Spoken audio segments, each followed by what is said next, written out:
And now it's time for special. Seeing that Lisa was talking so much about mindfulness, why don't we focus on 3 mindfulness mistakes to avoid? Would you like to learn that? Welcome to Happy and Healthy Mind. If this is the first time you're joining us, my name is Dr. Rozina. I specialize in treatment of stress, anxiety, and depression. Over the last 20 years, I have been serving as medical doctor, specializing in psychiatry, a best-selling author, and a transformative speaker. I believe that a lot of suffering could be prevented by simple mind training. Therefore, I started this program where we share practical tips for your mental fitness so you don't have to suffer unnecessarily. The purpose of this program is educational, and therefore, I would recommend to consult your healthcare professional for any treatment advice. Our mission is to bring health and happiness to more than 1 million people. So if you find value, please share, like, and subscribe so more people could live happier and healthier life.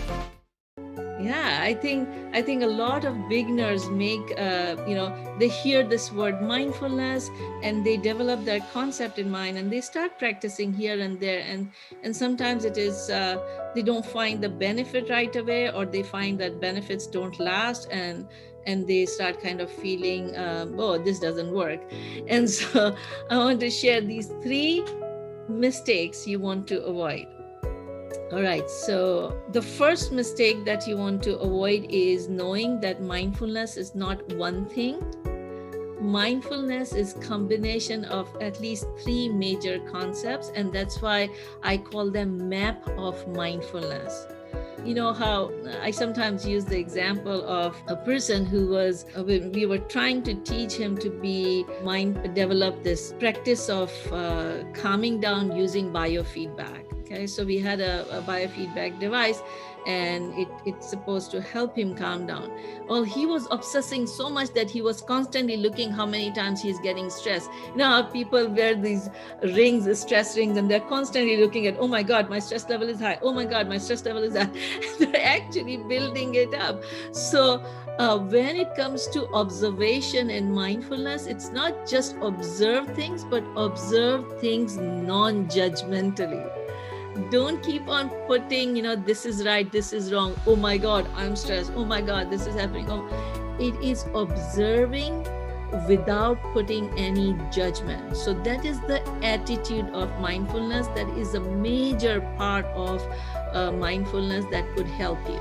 So the mistake number 1, don't forget the attitude of mindfulness. The second mistake people do is they confuse between, we were discussing about connecting with nature, becoming aware, versus sitting down and meditation. And because these words are kind of used interchangeably, people sometimes get confused.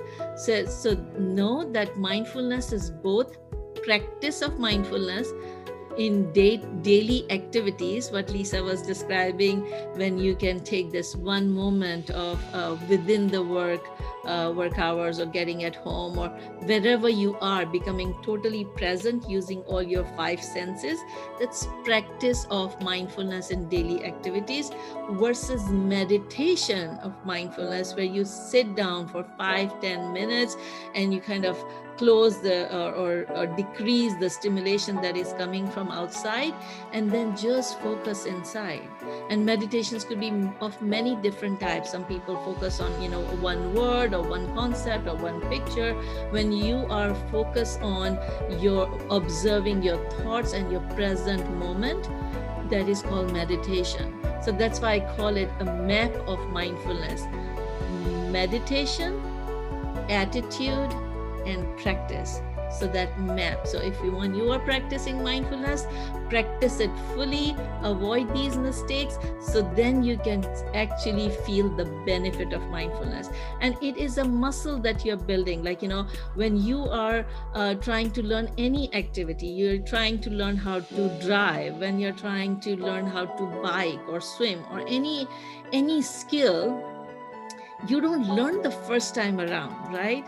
When you would get on that bike, you may fall down and you may have difficulty. I'm still having difficulty learning to swim. Every time I go in the water, I'm still feeling that fear.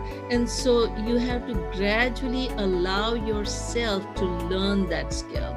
And so in terms of mindfulness, you're allowing your mind and your body to learn that skill of being present in the moment, moment by moment, non-judgmentally and intentionally. Once you practice, you'll see that you are feeling more calmer, and you'll be able to accept what it is and make the best decision within whatever circumstances you are presented, and make the best out of each moment of life.